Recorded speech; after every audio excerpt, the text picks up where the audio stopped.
Welcome back to the Encore Audio's YouTube channel. I'm Taper Dave, and this is my channel. You know, I have found a spindle full of sandy beach. It says Sandy B on it, but it is Sandy Beach. He passed some time ago. You can look down in the description. It gives a description of how and when he passed. He was at a step study in his daily morning step study meeting and reading the first step, and what a way to go. Anyways, I found a bunch of workshops and individual talks, the Brentwood meeting.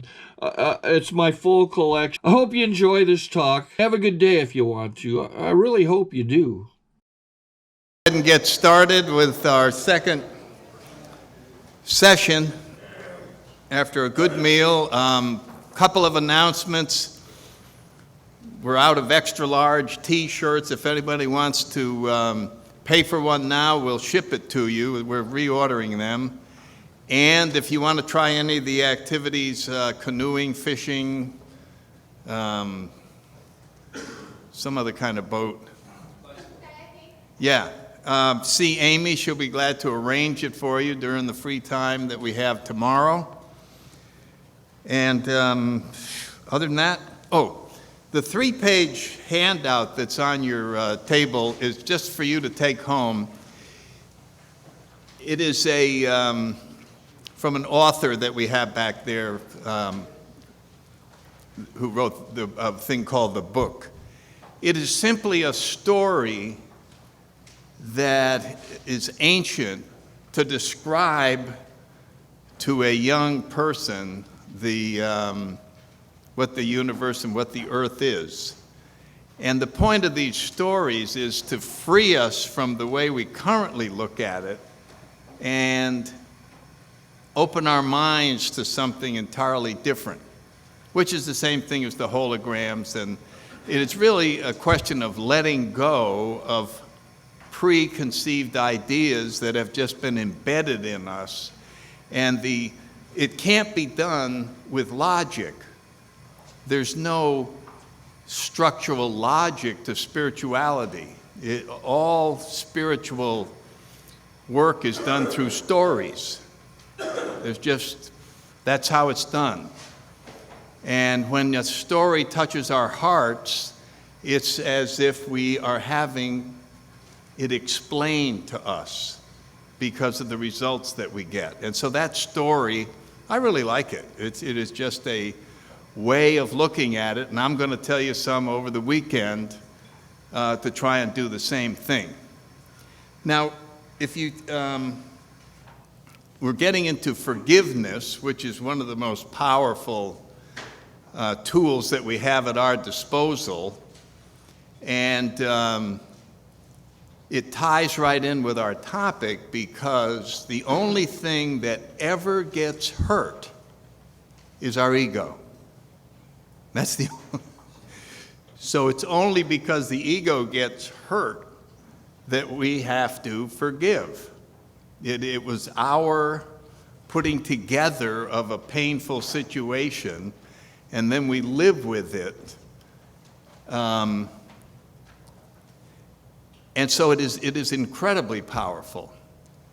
I thought the highlight of last year, if you would ask me what I thought was the major event that happened last year, for me, it was the Amish forgiving the shooting of the kids in school and going to the family of the shooter to see if they could help. I mean, it just blew my mind that there were spiritual people that were capable of that. That is remarkable. And I was just incredibly touched by that. It was, I think it was just a 3/4-page story in the Tampa Tribune.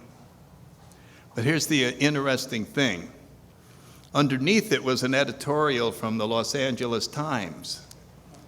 And the Los Angeles Times said, "It's about time they put locks on their doors and this stuff won't happen," which is the traditional way of looking at it, completely missing the point.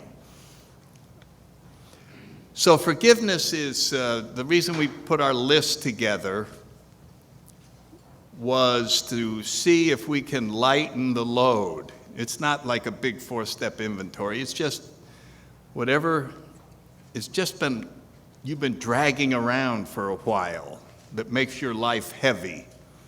A resentment, something that happened years ago, whatever you are carrying around. And there's 2 ways of looking at this. And the first way is the traditional way. And for that, I'm going to use a tape by a spiritual teacher named Stephen Levine, who I heard many, many years ago. And there's a few of his books back there. Who Dies is one of the amazing ones. I was up in Washington, D.C., and was dating a girl who was into a lot of this New Age stuff, and she said, oh, this Stephen Levine's coming to town. We got to go hear him. I said, I don't want to hear him. Well, you'll be sleeping alone. I went, well, you know, maybe I will go see him. Sounds like something that would be good to do. I go. So I went over there very skeptical, and he just stood up, just this average-looking guy, and he just started a guided meditation and totally captivated me. And then, so this is just his about 10 or 12 minutes. So just sit and however you want to get comfortable. I'm going to play a tape of a forgiveness meditation. Okay, so just totally relax. And then we're going to do something different for the second approach to forgiveness. Okay, Lee, let's hope this works.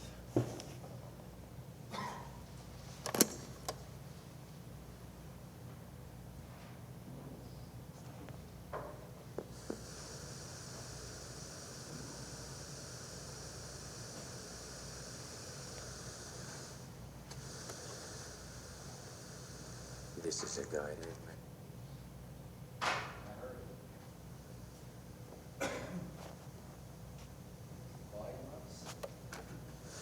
Find a comfortable place to sit and settle in there.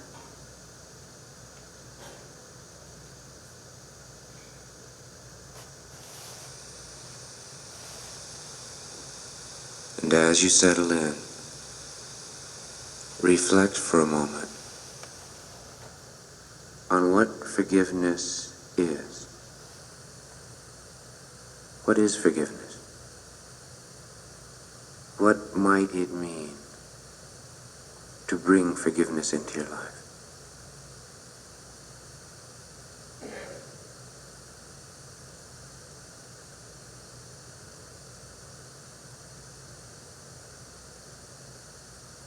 Now,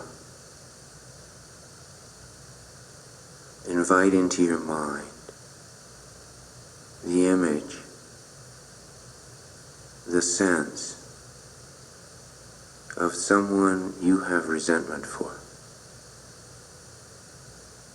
someone you have perhaps put out of your heart. Just feel their presence in your mind, this person you have resentment for.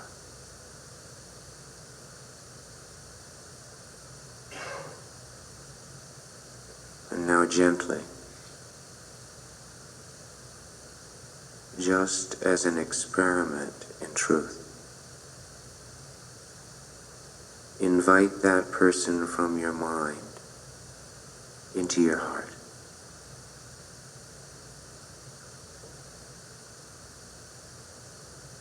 Feel their approach to your heart. Notice whatever blocks that approach. Fear, anger, distrust.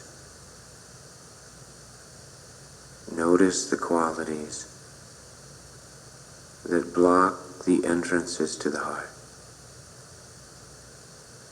And just for this moment, let that person through. Let them into your heart. This person you have resentment for.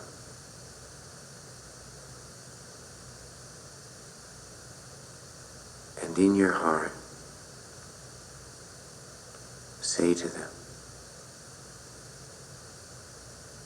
I forgive you.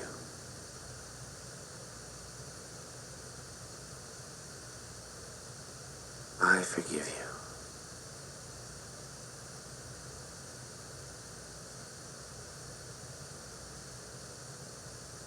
It's so painful to put someone out of your heart. For this moment, let them back in. And whisper to them silently in your heart, I forgive you. I forgive you for whatever you may have done that caused me pain in the past, intentionally or unintentionally, through your words, through your actions, even through your thoughts, however you hurt me. I forgive you. I forgive you.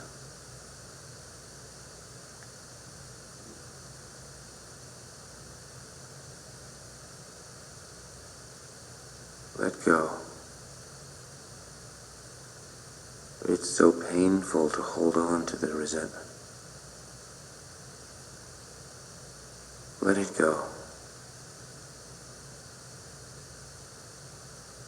Have mercy on you.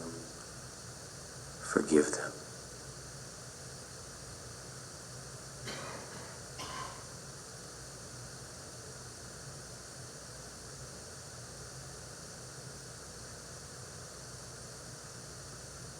I forgive you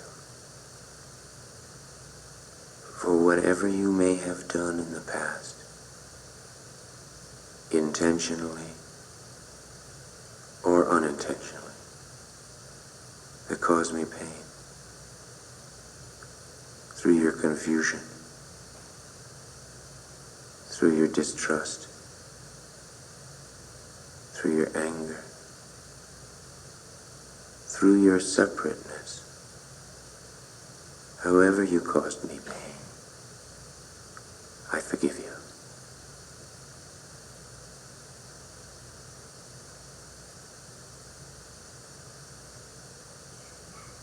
I forgive you.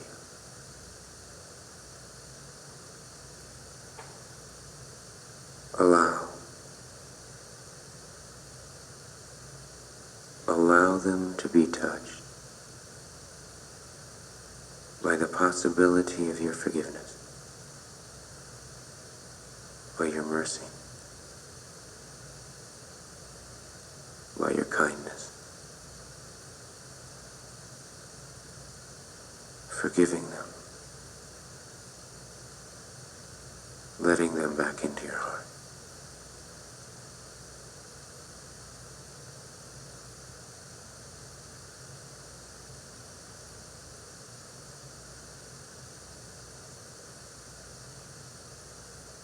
I forgive you. I know just as I wish only to be happy, so do you. I forgive your ignorance, your fear, your pain.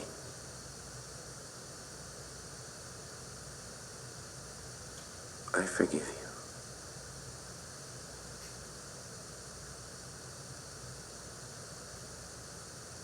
I forgive you.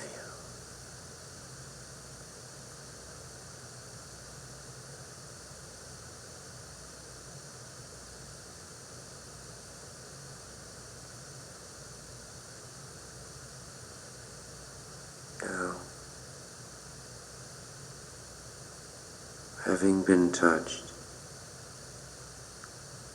by the possibility of your forgiveness, let them go on their way. Bid them farewell for now.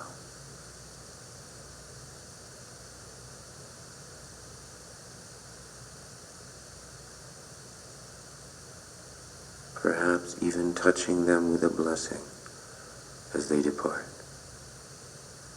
Let them go.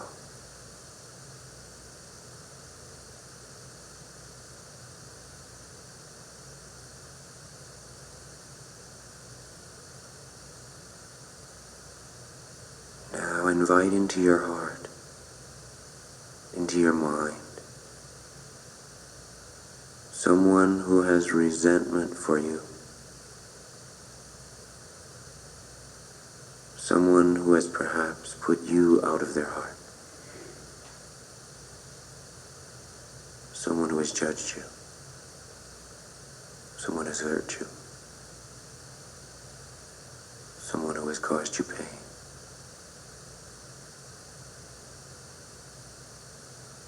And just invite them in. Let them into your heart for this moment. For this experiment in forgiveness. Let them in.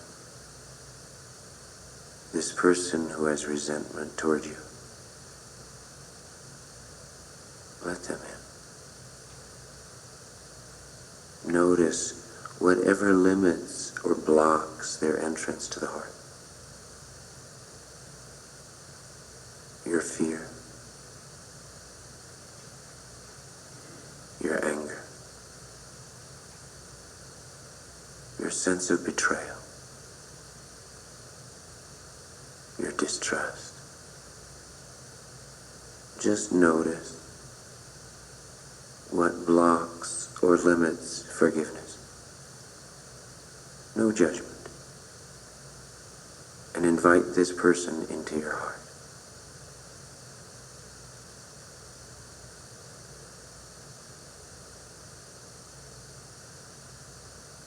And in your heart, say to them,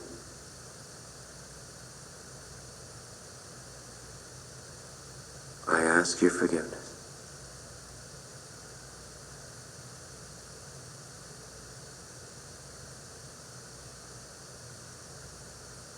I ask for your forgiveness.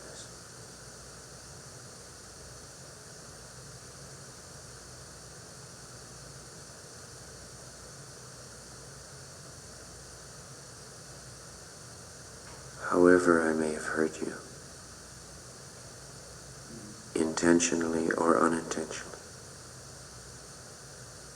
through my confusion, through my fear,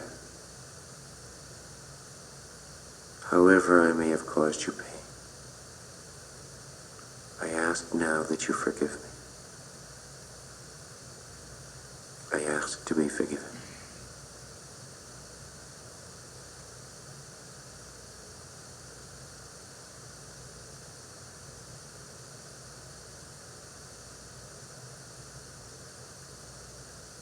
Let it in.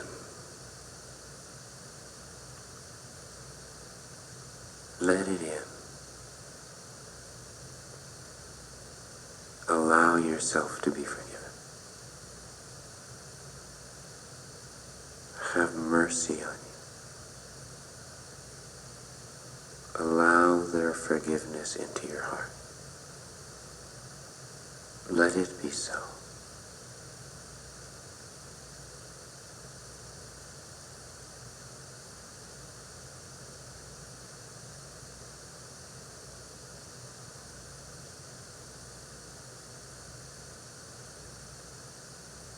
Let it be so.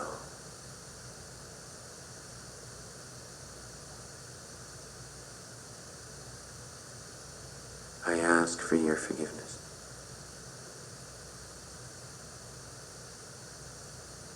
For whatever I may have done that caused you pain, through my forgetfulness, through my self-interest, through my fear. However, I could not hold my pain and spilled it out on you. I ask your forgiveness. I ask that you forgive me now.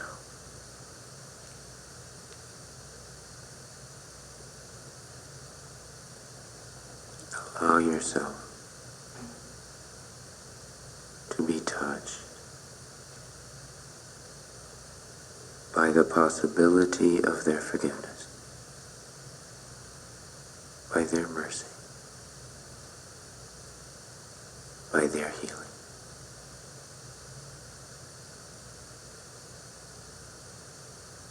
Let it in. Let yourself be forgiven.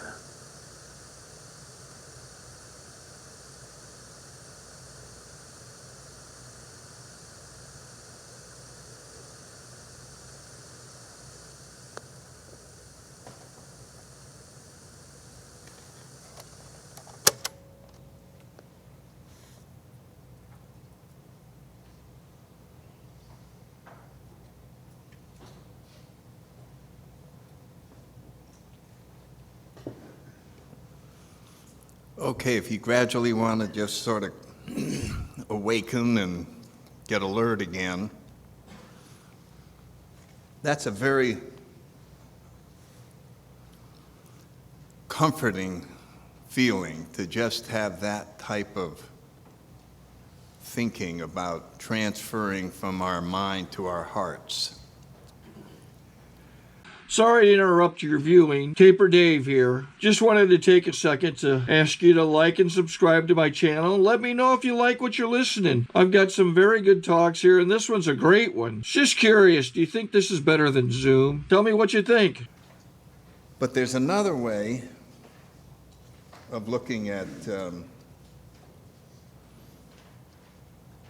forgiveness, and that's what's fun about exploring other ways.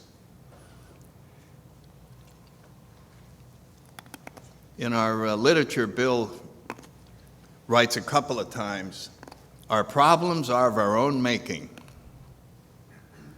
And I don't know how much thought you've ever given to that. How do you make a problem? Well, I came across something not too long ago where I've been feeling bad for 2 days. For me to feel bad for any extended period of time is unusual. I really am happy almost all the time, but I was just feeling bad. So I said to myself, I'm going to trick myself into feeling good. I don't know if you've ever had that kind of a weird thought, but some of us are kind of weird. I said, I'm going to trick myself into feeling good. Watch this. So I went over like I was, got the newspaper, and I said, I wonder what's at the movies, just like I'm having a little conversation. And I found myself getting interested in that. So I opened to the movie page, and I said, I think I might take us to the movies. This is me talking to me. This movie looks pretty damn good. Matter of fact, if we go, I'm going to get you popcorn. And then part of me is going, and a Coke? Yeah, I'm going to get you popcorn, a Coke, and we're going to freaking movies. And I went in the car. About an hour later, I'm driving over to the movies, and I'm in a good mood. And I felt, I said, how about that? I tricked that son of a bitch into feeling better. And I felt like $1 million until I realized I had tricked me into feeling bad in the first place with the same kind of shenanigans. Understand you're having a good day. Yeah, I'm having a great day. Well, have you thought about this? Well, why should I think about it? Well, you haven't thought about it in a long time. Yeah, you're right. It was like somebody came in with a bait and switch type of thing. You know what I mean? You're in buying something, and the next thing, it's over here. That's how we make problems. It is, and so we're going to try a little exercise. If you have the sheet of paper with the problems on it, tear it up into tiny, tiny pieces. And Amy and I are going to pass out some styrofoam cups.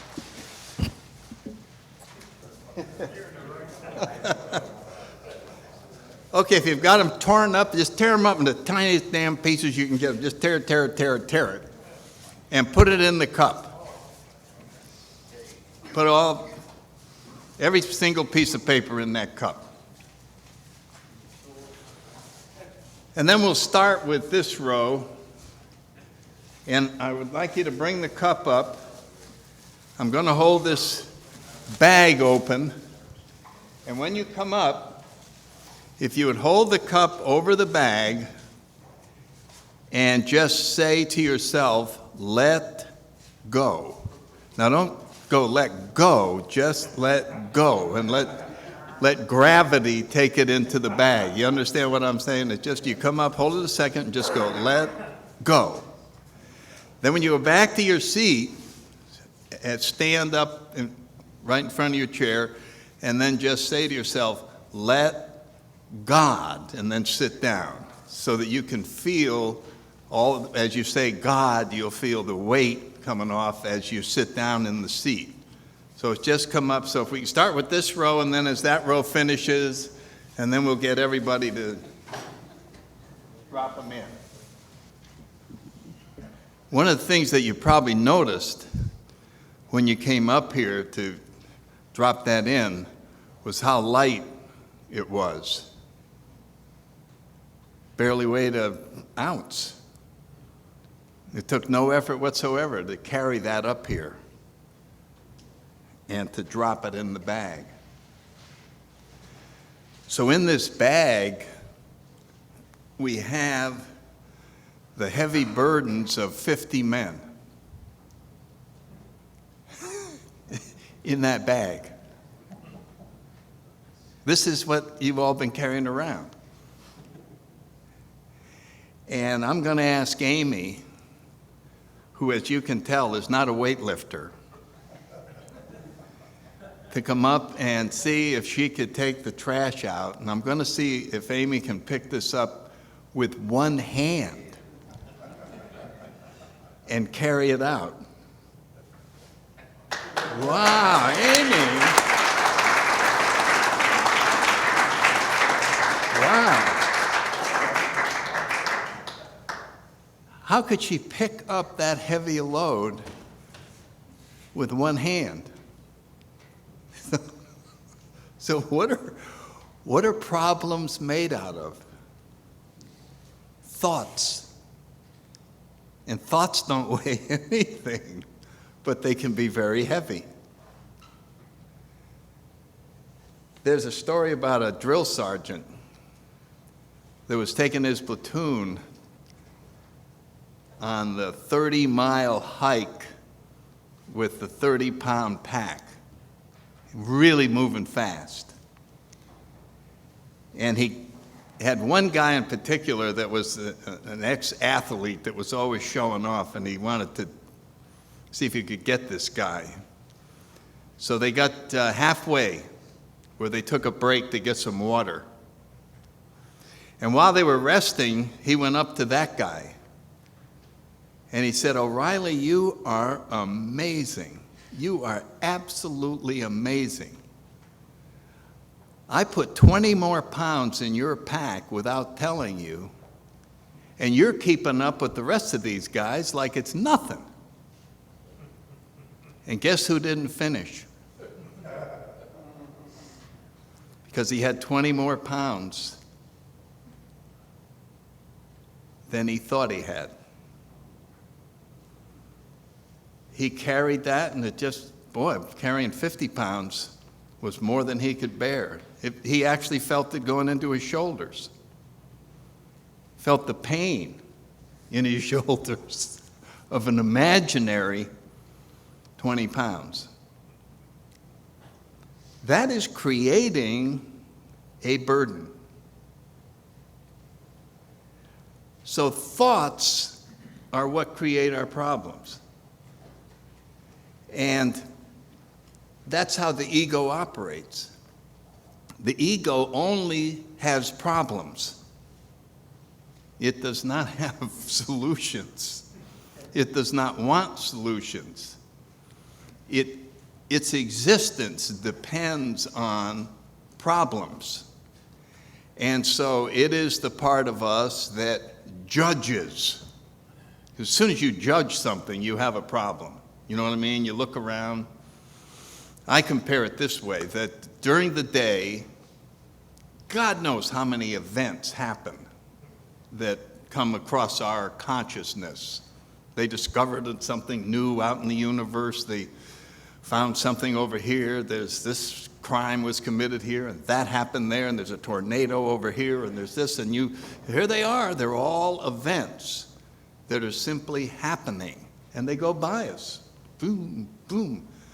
Until we go, that one shouldn't have happened. That's outrageous that now you took an event, I took an event and turned it into a problem. I just decided that that shouldn't have happened. Now, the bigger the ego is, the more we do it all the time. And when I was new, I used to talk about how everything bothered me. You know what I mean? It just, everything I read bothered me. Everything. It just drove me crazy every day to hear anything. And one day they discovered some new moon around Uranus or somewhere. I don't remember where it was. And I remember going, damn it. Why do they keep looking? I can't keep track of what's out there now. And now they found another goddamn moon. They did that just to get me. Do you follow what I'm saying? It was just, what are you doing? Will you leave me alone? It's enough moons. What is that? We're frantic with problems that we're making up. We're making up. This was one of the most important things that I learned was what emotions are. And emotions are the body's reaction to a thought, not an event.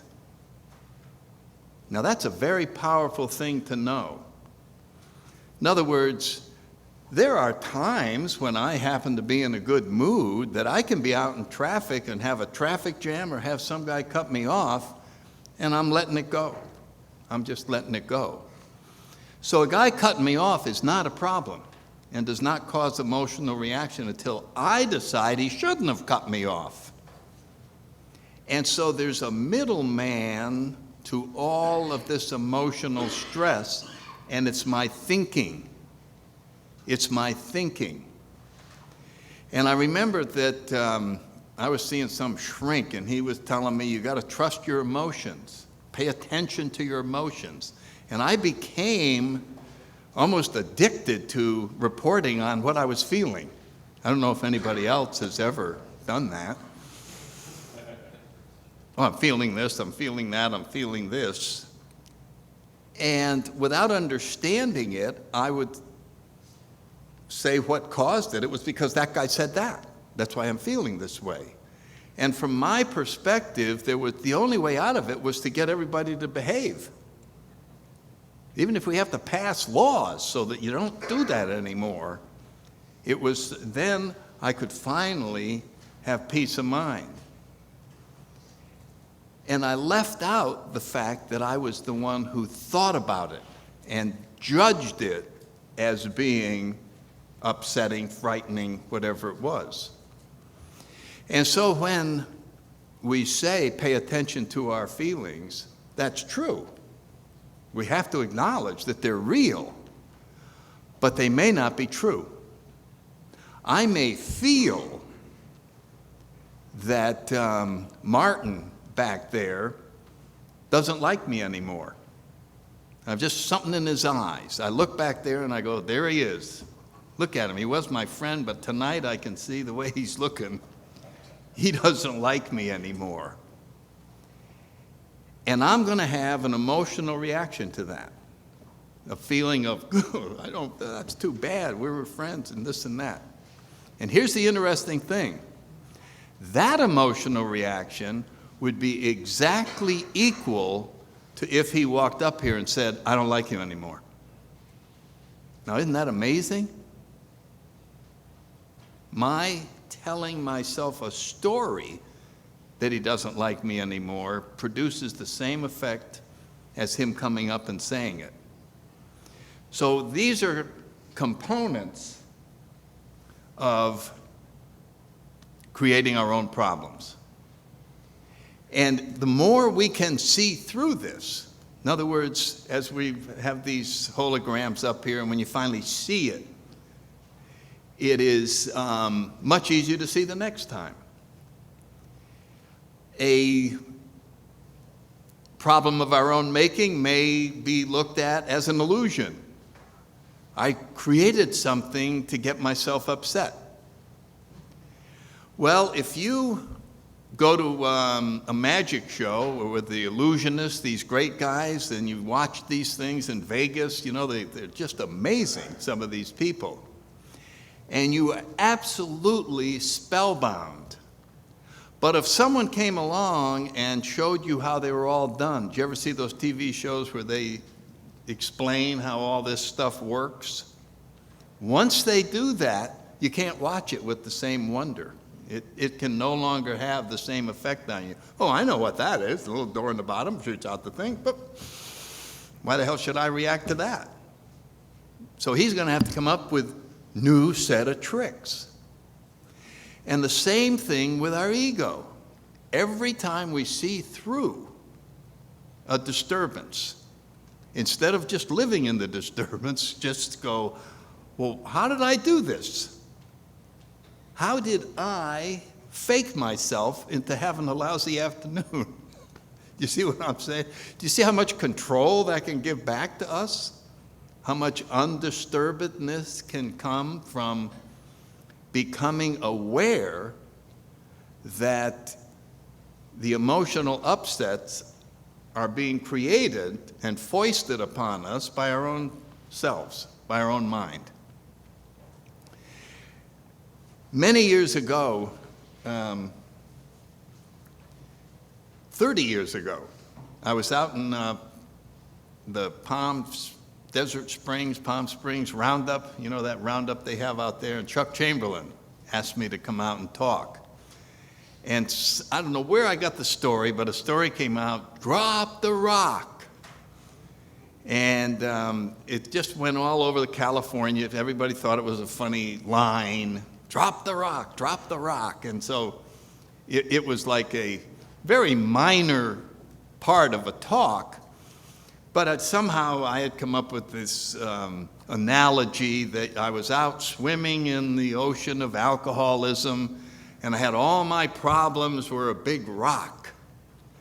And the AA lifeboat was coming by. It was a beautiful liner, and it was trying to rescue me from the sea of alcoholism.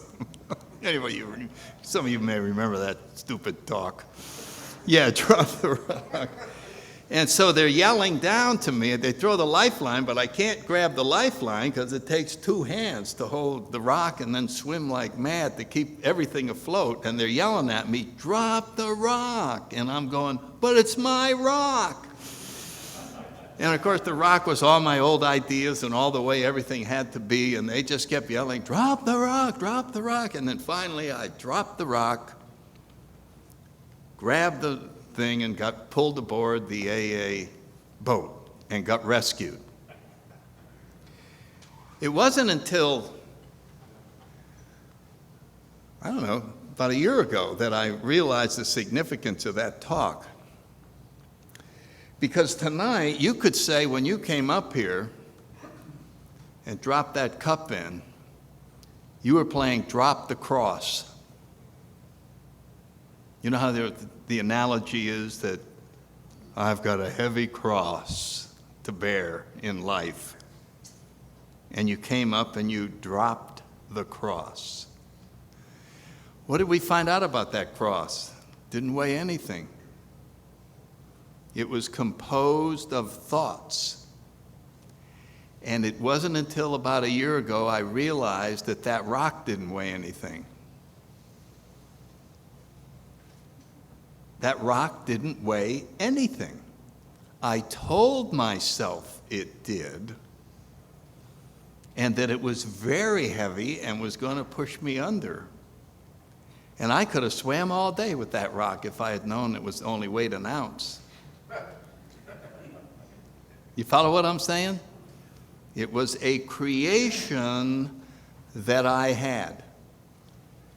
And the point of this type of an exercise is to expand our awareness of our own ego and what it perpetrates on us and the charade that has been going on.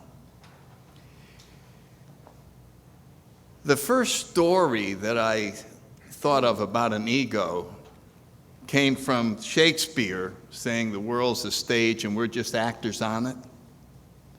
We've all heard that. And I remember thinking about it. I said, yeah, he's right. The world is a stage and we're actors on it. But I didn't really know what it meant. I mean, I was just going, so? Everything still sucks. I see the stage. Okay, there's an actor up there. So? What the hell is that? Why does that help?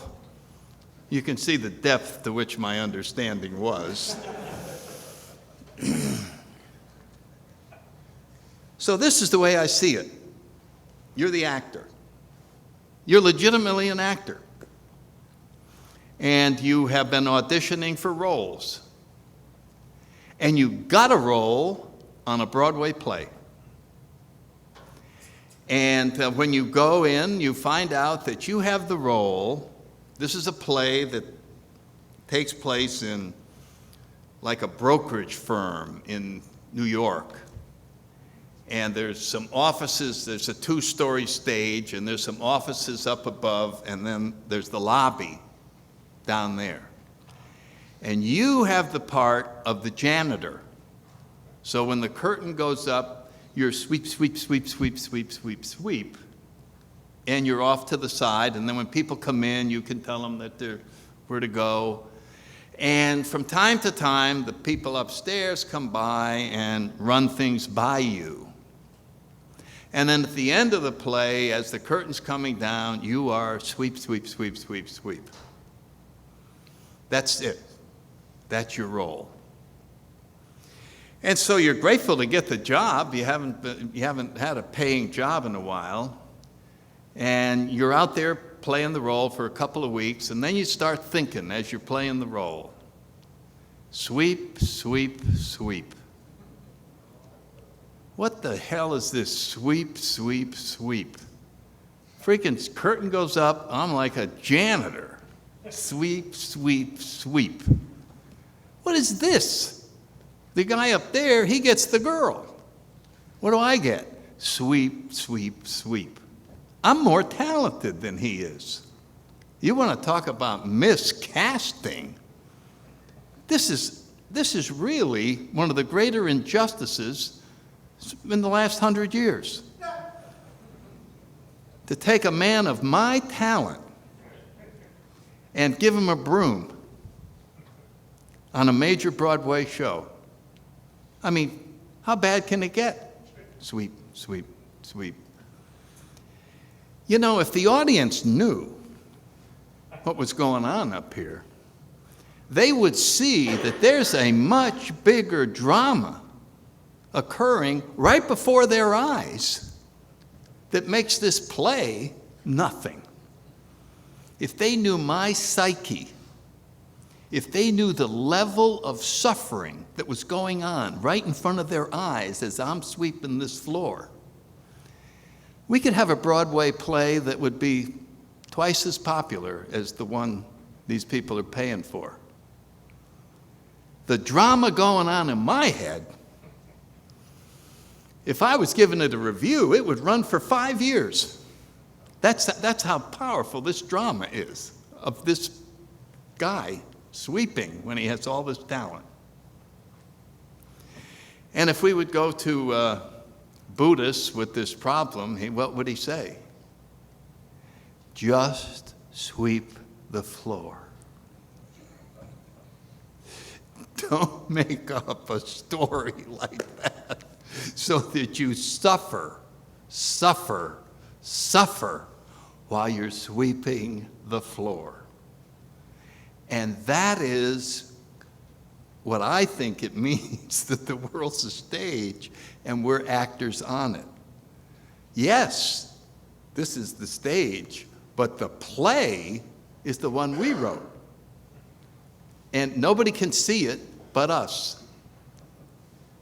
And there it is, going on. Oh, I can't believe. If anybody ever saw this. And when you look at it, you just, what am I doing? Well, we started doing it when we were little. We just keep right on doing it.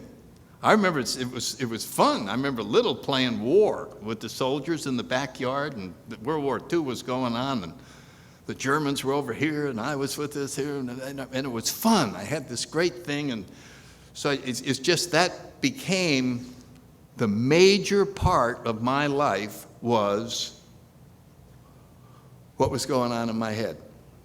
I think we got a great talk going on here. Thanks for watching the channel. Taper Dave here. Just curious, do you think this is better than Zoom? And it's very lonely in there. It's very frightening in there. And it's very similar to a dream. A dream is nothing more than something that I create that I'm the center of. I create and I'm the center of. Do you ever have a dream you weren't in?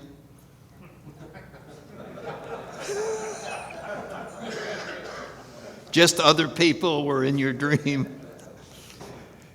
If you had a dream, you're the star of the dream. You are the absolute star of the dream. So just as we wrap this up, think about this quandary.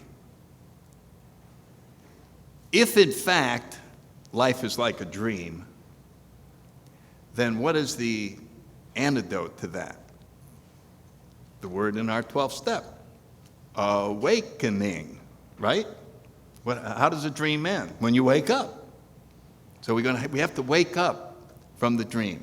Okay, how is that possible? That's what makes it so hard. So here's the Hollywood movie that I wrote. A guy falls asleep and starts dreaming and can't get out of the dream. You follow what I'm saying? He just keeps dreaming and dreaming. He gets up the next day, wherever he's going, he's in the dream. And his friends are going, we got to get him out of the dream. We got to get him. And they go to the doctors. They can't get him out of the dream. It's impossible. He just stays in the freaking dream. So they come to you, his best friend, the closest guy. And they go, look, we have a technique where we can reduce you down to little microbes and get you in his dream. You follow what I'm saying? You know how the science fiction things are in Hollywood. We're going to actually get you in the dream. You will be there. It'll be you. And your job is to convince him that he's dreaming. Do you already see how impossible it would be? Frank, this isn't real. You got to wake up. But I see you. I know you see me, but this is not real. Those trees aren't over there. What do you mean they're not over there? You're dreaming, Frank. Wake up, come on. I can't think of what to say to the person to wake him up. So that's the challenge of beginning to undo the work that our story has set forth for us. I look at it as something fun. I just look at it as go, well, God bless, that sounds like a fun thing to try and do. And so I wonder how people do it. I wonder what you think about it. I wonder what are the different ways. And the other two things, and we'll talk about it, the way the world has been described is the illusionist and the game. Those are the only three things I've seen where they describe life. It's the play, the illusion, or the game. And we'll come up with some stories about that and exercises. But that wraps it up for tonight. I hope you have something to think about, and we got plenty of time to visit, and then we wrap it up at 30 minutes. We can leave here or go do whatever you want, but we're finished for the night. Thank you.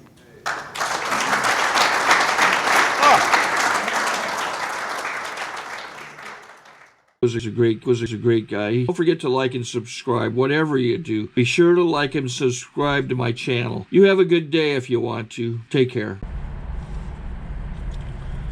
Okay, this is how I prepare my drone for launching. I like to do it inside the cab of my truck so I'm not standing outside in the weather. To install the joysticks for control, up and down, right and left, powered on. I have an Android phone that I use to connect it to the drone with. And it's actually controlled through the iPhone, through an app. Oops, wrong way. It's actually controlled through the iPhone, or through this Android phone, through the app. It's actually controlled through the Android phone, through an app, and you connect it through this short connection right here.